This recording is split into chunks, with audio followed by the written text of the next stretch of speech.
믿음이 이깁니다라는 제목으로 하나님 말씀 함께 나누겠습니다. 세상을 살아가는 데 있어서 우리의 관심은 늘 성공하는 데 있는 것 같습니다. 더 많이 소유하고 더 많이 주목받고 더 높이 올라가는 것이죠. 그러나 하나님의 관심은 우리가 성공하는 데 있지 않고 늘 이기는 데 있습니다. 세상에서 성공하는 자가 아니라 세상에서 이기는 자가 되기를 원하십니다. 그런데 세상을 이기며 살아가게 하는 것이 있습니다.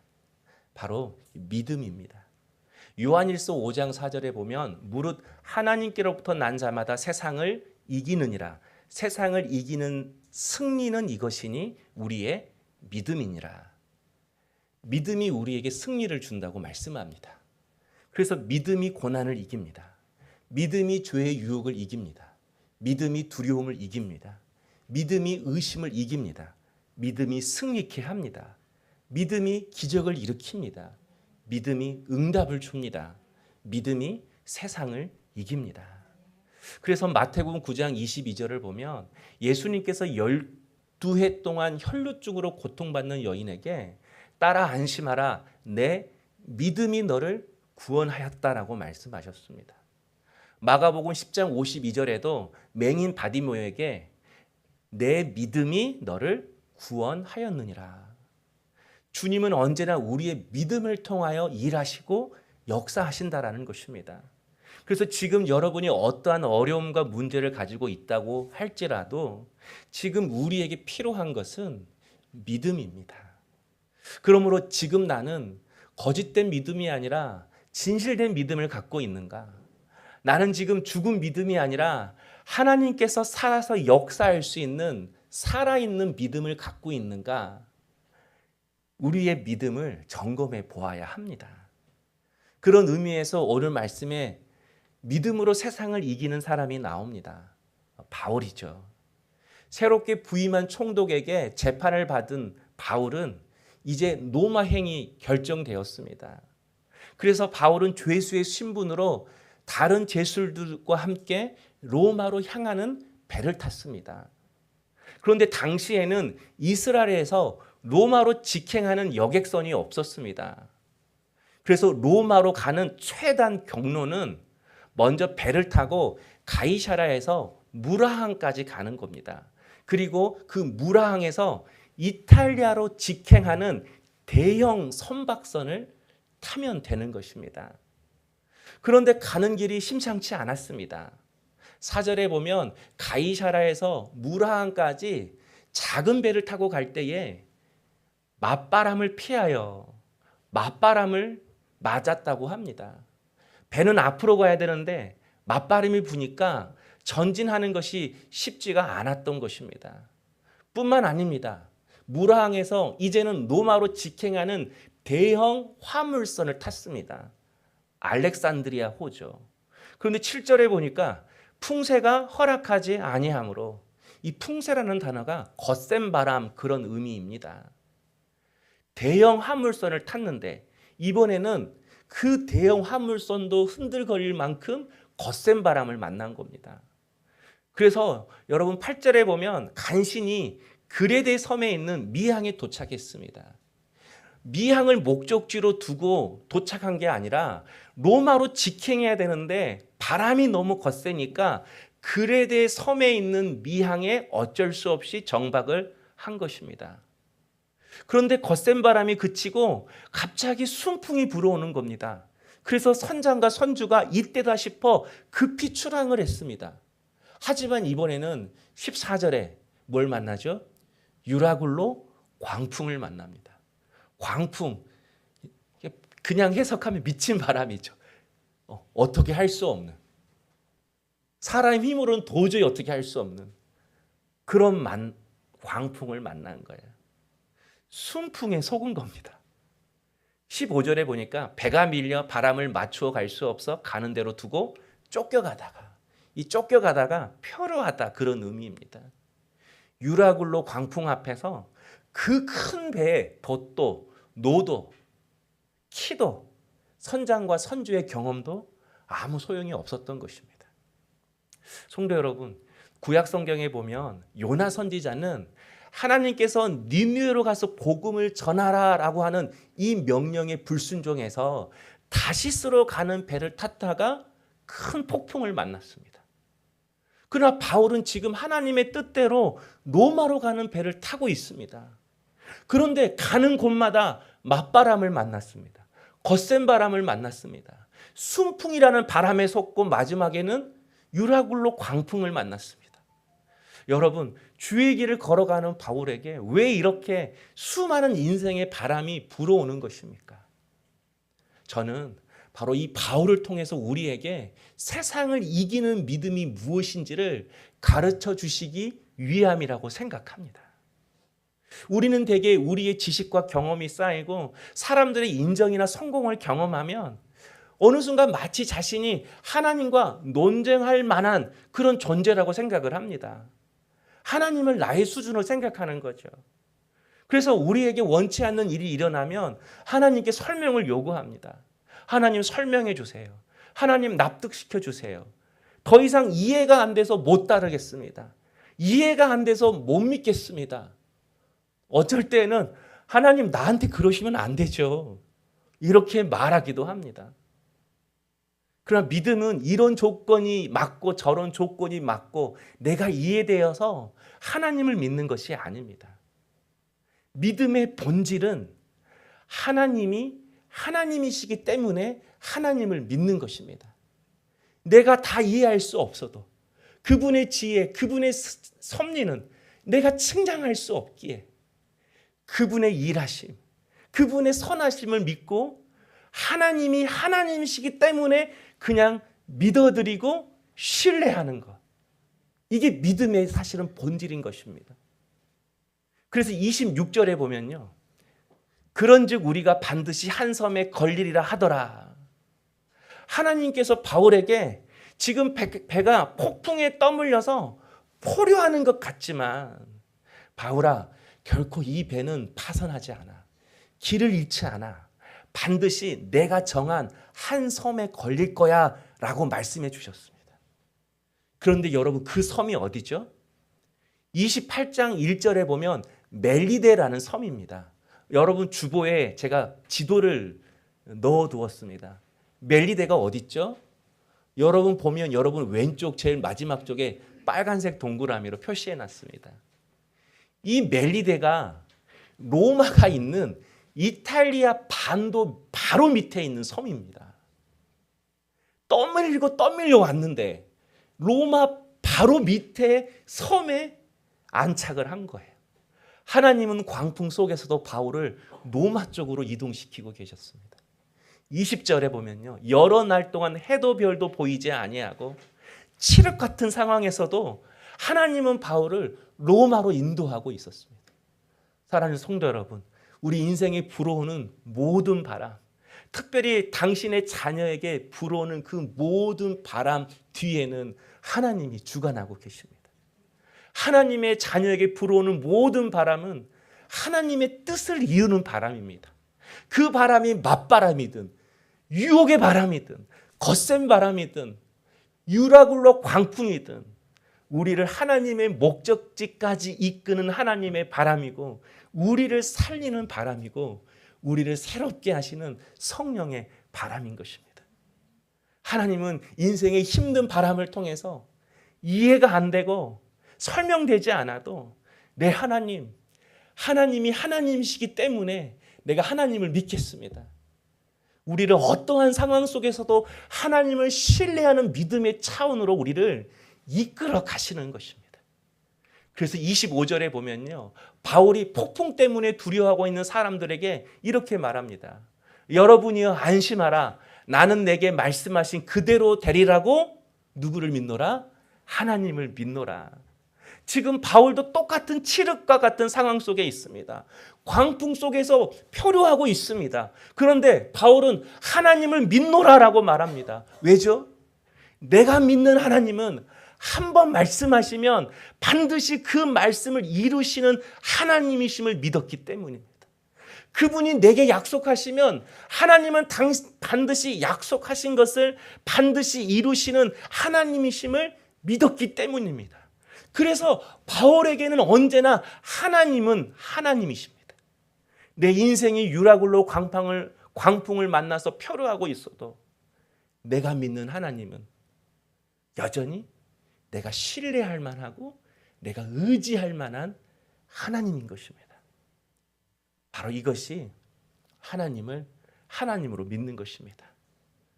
그렇기 때문에 칠흑 같은 어둠 속에서도 두려워하지 않는 것입니다. 내 인생이 표로한 것처럼 보여도 두려워하지 않는 것입니다. 저는 오늘 여러분이 내가 무엇 때문에 하나님을 믿는 것이 아니라 말씀하시면 그 말씀을 반드시 이루시는 하나님이시기 때문에 하나님을 하나님으로 믿어드리는 그런 믿음의 사람 될 수 있기를 주의 이름으로 축복합니다. 그렇다면 하나님이 하나님이시기 때문에 하나님을 믿는 그 믿음은 우리에게 어떻게 주어지는 것입니까? 우리는 믿음을 생각할 때 항상 내 편에서 믿음을 생각할 때가 많습니다. 하나님이 말씀하시고 역사하시면 내가 반응해야 되고 내가 결단해야 되고 내가 책임지는 것이 믿음이라고 생각합니다. 그래서 믿음을 우리의 행위라고 생각을 하는 거죠. 내가 믿었기 때문에 교회 오고 내가 믿었기 때문에 이렇게 예배를 드리고 내가 믿었기 때문에 주의 일을 하고 이렇게 믿게 되는 원인, 내가 믿음을 갖게 되는 그 출처가 믿기로 한 나의 생각과 의지에 있다고 생각합니다. 그러나 여러분, 믿음은 우리의 행위가 아닙니다. 하나님이 주시는 믿음은 하나님이 주시는 선물입니다. 에베소서 2장 8절에 너희는 그 은혜에 의하여 믿음으로 말미암아 구원을 받았으니 이것은 너희에게서 난 것이 아니요 하나님이 주신 선물이라라고 말씀합니다. 바울이 여기서 믿음이 하나님의 선물이라는 것은 나는 믿을 의사가 전혀 없었는데 하나님께서 갑자기 내 마음속에 믿음이라는 선물을 뚝 떨어주셔서 한순간에 믿게 되어졌다. 그런 의미가 아닌 것입니다.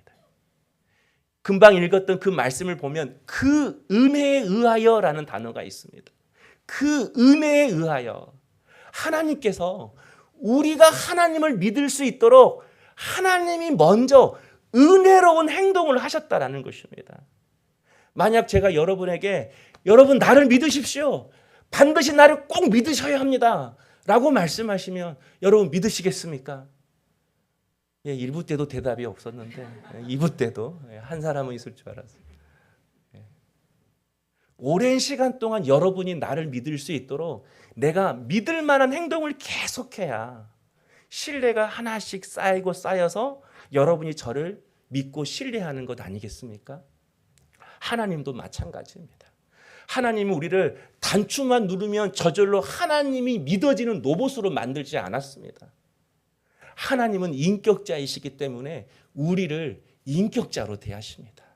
그래서 우리가 하나님을 믿을 수 있도록 끊임없이 하나님이 먼저 우리에게 은혜로운 행동과 은혜로운 역사를 우리 가운데 나타내십니다. 하나님의 그 은혜로운 행동이 무엇이죠? 그분의 사랑이 무엇이죠? 우리를 죄에서 건지시기 위해 당신의 아들 예수 그리스도를 십자가에 죽게 하셨습니다. 그래서 우리가 아직 죄인 되었을 때 뭔가 잘나고 뭔가 야 너 그래 됐어 합격이야 이럴 만한 그런 실력도 능력이 없는 아주 실패자 죄인이었을 때 그때 아들을 주심으로 우리를 얼마나 사랑하시는지를 하나님이 먼저 보여주셨습니다. 우리를 구원하시기에 하나님이 먼저 하나님의 열심으로 먼저 일하셨습니다. 하나님이 먼저 희생하셨습니다. 하나님이 먼저 은혜로운 행동을 보이셨습니다. 그래서 그 하나님의 사랑에 우리의 마음이 열린 겁니다. 끊임없는 그 하나님의 은혜와 사랑의 행동 때문에 그 하나님에 대한 신뢰가 쌓여서 내가 그분의 사랑 앞에 항복된 겁니다. 그래서 예수님을 영접하고 하나님을 나의 아버지로 고백하게 된 것입니다. 그래서 여러분 23절을 한번 볼까요? 내가 속한 바 곧 내가 섬기는 하나님의 사자가 어젯밤에 내 곁에 서서 말하되.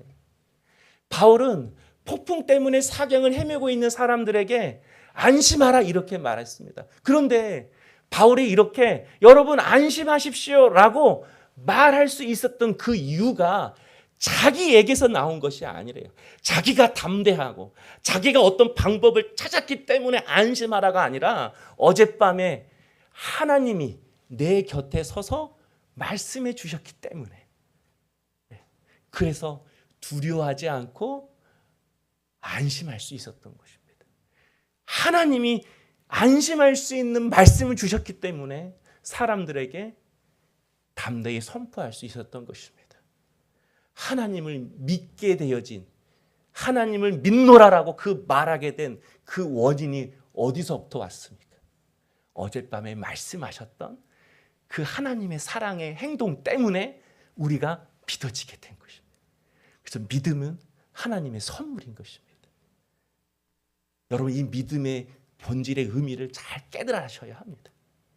그런 의미에서 하나님은 지금도 끊임없이 우리의 인생 가운데 인생의 바람을 통하여서 설득하고 이해시켜서 항복하게 하심으로 우리를 그냥 우리 뜻대로 배에 떠밀려 표류하는 사람이 아니라 인생의 길이 보이지 않는 그 순간에도 하나님이 하나님이시기 때문에 내가 여전히 그분을 신뢰하겠다라고 하는 그런 믿음의 차원으로 우리를 반드시 이끌어 가시는 것입니다.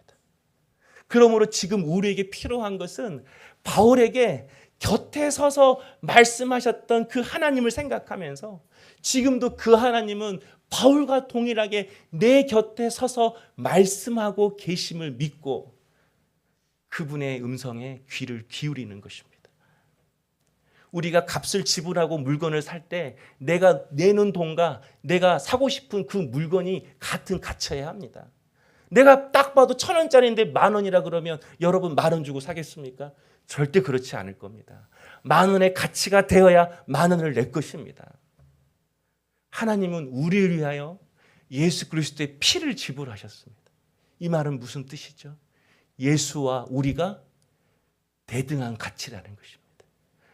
우리가 보기에는 보잘것없지만 어떻게 우리가 예수님과 비교가 되겠어요? 그러나 하나님 그분의 눈에는 당신의 아들 예수와 연약하고 부족한 우리가 똑같은 가치라는 거예요. 똑같은 자리라는 거예요. 이 말은 우리를 예수의 수준까지, 아들의 수준까지 끌고 가시겠다라는 것입니다.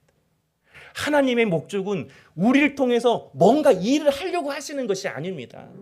하나님이 돈이 부족합니까? 능력이 부족합니까? 하나님이 우리를 구원시키고 이 땅 가운데 우리를 두시는 이유는 우리를 당신의 아들의 수준까지 끌고 가시겠다라는 것입니다. 그래서 우리를 절대 포기하지 않습니다. 여러분을 절대 포기하지 않습니다. 여러분의 자녀도 하나님은 절대 포기하지 않습니다. 하나님은 하나님 당신의 능력과 지혜와 선하심으로 우리의 인생을 풀어가실 것입니다. 물론 그 과정 속에서 하나님의 기대와는 달리 우리는 자주 실패합니다. 관계성이 역해서 사람과 적을 만들기도 합니다. 악한 마음을 품기도 합니다. 여러분 11절에 보면요, 백부장이 선장과 선주의 말을 듣더라. 바울의 말이 아니라 전문가의 말을 들었다고 이야기를 합니다. 네, 우리도 하나님의 말씀이 아니라 세상 전문가의 소리에 귀를 기울일 때가 많습니다. 18절에 보면요, 우리가 풍랑으로 심히 애쓰다가 이튿날 사공들이 짐을 바다에 풀어버리고 대형 화물 여객선입니다. 이 배의 목적은 거기에 담겨진 화물을 로마까지 가지고 가는 것입니다. 그래서 그 배에 들여진 모든 짐들은 다 돈입니다. 그런데 그 짐들을 어떻게 했다고요? 광풍 때문에 버렸대요. 우리도 살라고 이 방법 저 방법 다 써보지 않습니까? 근데 여러분, 대체 누가 오늘 이 뱃속에 탄 이 사람들을 절망의 구렁텅이로 밀어 넣은 것입니까? 그 누구도 이 사람들을 절망의 구렁텅이로 밀어 넣지 않았습니다. 그들 스스로 그 구렁텅이로 광풍 속으로 들어간 것입니다. 이유는 하나였습니다. 자신들이 그렇게 소중하게 생각했던 재산, 곡물, 짐, 다시 말해서 돈을 지키기 위함이었습니다. 바울은 분명히 10절에서 지금 떠나면 반드시 큰 위험이 찾아오고 손해를 볼 거라고 이야기를 했습니다. 그러나 선장과 선주는 기어이 눈앞에 부는 순풍만 바라보고 배를 항해했습니다. 왜냐하면 지금 배 안에 실어진 곡물 때문이었습니다. 선장과 선주에는 이 배에 실어진 곡물이 다 돈입니다. 그런데 지금 정박하고 있는 이 미항은 거센 바람과 파도를 막아주기에는 너무나도 작은 항구였습니다. 그래서 이 거센 바람과 파도에서 이 배를 안전하게 지켜줄 우리 그런 안전한 항구를 찾자라고 해서 찾은 것이 베닉스 항입니다. 오늘 말씀해 보면 베니스 항의 위치에 대해서 자세히 설명합니다. 뭐 서남쪽으로 되어 있고 방향은 이렇게 되어 있고, 이게 무슨 뜻이냐면 거센 바람과 파도를 지켜주기에 너무나도 안전한 항구라는 것입니다. 그런데 여러분, 그 베닉스 항구로 가다가 결국 광풍을 만난 것입니다. 그들이 지키려고 했던 돈 때문에 그들의 생명이 죽음의 구렁텅이로 빠지고 만 것입니다. 성도 여러분, 14절에 보면 얼마 안 되어 섬 가운데로부터 유라굴로라는 광풍이 크게 일어나니라고 말씀합니다. 광풍이 어디서 일어났어요? 광풍은 다른 데서 오지 않았습니다. 14절에 섬 가운데로부터 광풍이 일어났대요. 자신들을 안전하게 지켜줄 거라고 생각했던 그 그레데 섬에서 광풍이 나왔다라는 거예요. 이처럼 우리를 죽음과 같은 고통으로 몰아넣는 광풍은 저 멀리 대륙에서 불어오는 바람이 아닙니다. 저 멀리 지중해 한가운데에서 일어나는 바람도 아닙니다. 대부분 나와 가까운 사람에게서 불어옵니다. 내가 바람막이처럼 의지했던 사람에게서 불어옵니다. 내가 지금 의지하고 있는 것들에서부터 광풍이 불어옵니다. 내 안에 있는 욕심으로 인해서 광풍을 만나게 되는 것입니다. 그래서 우리의 문제는 듣지 못한 것이 문제가 아니라 듣고도 불순종하는 것이죠. 선장과 선주처럼 곡물을 지키기 위해서 그때그때 부는 바람, 그때그때 흘러가는 세상의 흐름, 그것을 보고 판단하며 살아가는 것이죠. 그러나 내가 이것밖에 안 되나? 내 자신에 대해 실망하고 믿었던 사람에게 배신을 당하고 여전히 세상에 부는 바람만 보고 판단하며 믿음 없이 살아도, 때론 하나님을 의심하고 때론 하나님께 약속하고 다짐했지만 여전히 믿음으로 살지 못하고 여전히 하나님의 말씀 앞에 머뭇머뭇거릴 때에도 우리가 믿는 하나님은 나의 실패와 나의 실수를 통해서라도 하나님 당신의 뜻을 이루실 만큼 완전하신 분이십니다. 유랄로 광풍을 통해서 바울을 로마로 이동시키셨던 것처럼 그분은 무한히 전능하시고 지혜롭고 선하신 분이십니다. 그러면 여러분, 환경을 두려워하지 마세요. 위기가 오는 것을 겁먹지 마세요. 그것들을 운명이나 재수로 생각하지 마세요. 오늘 여러분이 응답이 없다고 해서 하나님이 나를 거절했다라고 생각하지 마세요. 내게 지금 믿음이 없다고 믿음으로 사는 것을 포기하지 마세요. 우리가 믿는 하나님은 나처럼 결코 나약한 분이 아니십니다. 우리의 실패와 실수가 하나님의 목적과 계획을 어그러지게 할 수 없습니다. 물론 우리의 믿음, 우리의 열심, 우리의 노력과 끈기, 이런 것들도 중요합니다. 그러나 반드시 아셔야 될 것은 우리의 노력, 열심, 의지, 우리의 계획과는 차원이 다른 날 향한 하나님의 열심, 하나님의 의지, 하나님의 시간표가 있다는 것을 여러분이 인정하고 받아들이십시오. 그래서 하나님은 당신의 능력으로, 당신의 지혜와 선하심으로 우리의 인생을 풀어가고 계십니다. 그래서 우리를 하나님 설명해 주세요. 하나님 이해해 주세요. 그래야 순종하고 따라갈 수 있어요. 라고 설명을 요구하는 믿음, 이해시켜달라고 하는 믿음의 수준에서 칠흑같이 보이지 않아도 내가 믿는 하나님은 하나님이시기 때문에 하나님이 그 어떤 명령과 뜻을 내게 말씀한다 할지라도 나는 당신을 믿고 따라가겠습니다. 라고 하는 믿음의 자리까지 우리를 이끌어 가실 것입니다. 그러면 여러분, 믿음은 뜨거움의 싸움이 아닙니다. 믿음은 하나님을 알아가는 싸움입니다. 그리고 그 하나님 앞에서 내가 항복하는 싸움인 것입니다. 한 인격이 한 인격에게 항복하는 것은 하루아침에 되지 않습니다. 한 사람을 이해하고 한 사람과 깊어지고 한 사람을 사랑하게 되는 데에는 오랜 시간이 필요하다는 것을 우리는 그것을 너무나도 잘 알고 있습니다. 똑같이 우리가 하나님을 알고 그 하나님 앞에 항복하고 내 마음이 제대로 하나님이 누구이신가를 깨달아서 이제는 하나님만으로 기뻐하고 감사하고 사랑하며 그분의 길을 뒤따라 가려는 데에는 동일하게 긴 시간이 필요합니다. 하나님은 그 긴 시간 속에서 맞바람도 맞게 하시고 광풍을 만나게도 하십니다. 그래서 여러분, 세상을 살아가다 보면 반대하는 사람은 언제나 있는 법입니다. 분노하는 사람은 어디든지 있기 마련입니다. 실패는 누구나 다 만납니다. 폭풍은 예수님도 만났습니다. 그러나 믿음이 있는 사람은 폭풍에 와도 하나님을 기대합니다. 누가 나를 흔들고 누가 나를 욕하고 반대해도 흔들리지 않아요. 마음의 상처를 받지 않아요. 태양이 안 보인다고 태양이 없는 게 아니죠. 구름이 잠깐 태양을 가렸을 뿐이죠. 태양의 빛은 언젠가 반드시 그 구름을 뚫고 비치게 되어 있습니다. 마찬가지로 하나님은 항상 우리를 위하여 일하고 계십니다. 우리 수준으로, 우리 열심의 수준으로, 우리 능력의 수준으로 일하는 것이 아니라 하나님의 열심으로, 하나님의 수준으로 우리에게 계속해서 우리를 항복시키기 위해 그분은 지금도 우리에게 말씀하시고 인생의 바람을 통하여서 당신을 알려주고 계십니다.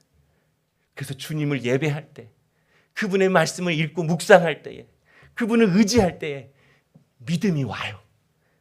거짓말같이 와요.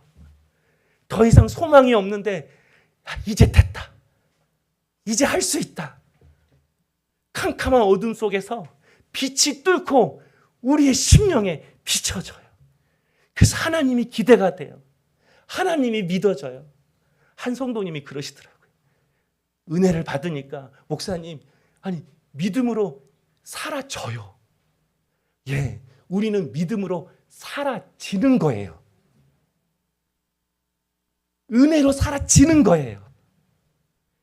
나의 노력과 의지로 어떤 윤리와 도덕을 세워가면서 살아가는 것이 그리스도인이 아니라 그분을 알기에, 그분을 만났기에, 그분의 그 은혜로운 사랑과 그 행동에 내가 항복했기 때문에 그분의 사랑과 그분의 성품이 나를 통해서 빛나는 겁니다. 발현이 되는 것입니다. 흘러가는 것입니다. 이게 그리스도인이 가지는 윤리와 도덕적인 모습인 것입니다. 그러므로 여러분의 인생에 광풍이 불고 맞바람이 불고 있다면 이제 어떡하시겠어요? 마귀가 원하는 대로 실망하고 원망하고 애통하시겠어요? 아니면 하나님이 원하시는 대로 믿음에 서 있겠어요? 여기서 과거로 돌아가시겠어요? 아니면 당장 오늘 이 시간부터 하나님이 하나님이시기 때문에 당신을 믿겠다라고 하면서 여러분 승리의 자리로 나아가시겠어요? 하나님은 바울을 로마에서만 사용한 것이 아닙니다. 유라굴로 광풍으로 표류하는 배에서도 하나님은 계속해서 바울을 사용하셨습니다. 아니 태풍이 거칠지면 우린 주의 일을 할 수 있다고 하잖아요. 그런데 그 유라굴로 광풍 속에서 그 뱃속에서 표류하는 뱃속에서도 하나님은 바울을 계속해서 사용하셨습니다. 이 말씀은 고난 속에서도 몸이 아픈 와중에도 주를 위해 할 일이 있다는 것입니다. 내가 아무리 바쁘고 세상에 매인다 할지라도 지금 내가 믿음으로 해야 할 일이 있음을 주님이 말씀해 주시는 것입니다. 그래야 하나님의 뜻을 잘 쓸 수 있다는 것입니다. 바로 지금 우리가 해야 할 일은 하나님의 말씀을 먹는 것입니다. 옥토에 씨를 뿌리면 옥토가 하는 일은 씨를 삼키는 일뿐입니다. 그런데 옥토가 씨를 삼키고 나면 그 다음부터는 씨가 알아서 합니다. 씨가 옥토에 있는 수분과 영양분들을 다 빨아들입니다. 그 씨가 흙을 뚫고 나갑니다. 그 씨가 열매를 맺습니다. 왜죠? 씨에는 생명이 있기 때문에. 우리가 먼저 해야 할 일은 생명의 주님을 내 마음의 주님으로 모시는 것입니다. 그리고 그분의 생명의 말씀을 마음으로 먹는 것입니다. 내가 말씀을 먹으면 내 세계에 들어간 그 생명의 말씀이 나를 먹습니다. 나를 삼킵니다. 내가 듣는 것 같지만 그 말씀이 나를 변화시킵니다. 그래서 나를 하나님의 말씀으로 살아갈 수 있는 용기 있는 사람이 되게 하십니다. 하나님을 하나님을 믿도록 우리를 믿음의 사람으로 세우십니다. 그러면 우리 모두 생명의 주인 되신 그 하나님을 하나님으로 믿으십시다. 그리고 생명이 담겨진 그분의 말씀을 우리 마음으로 다하여 삼키십시다.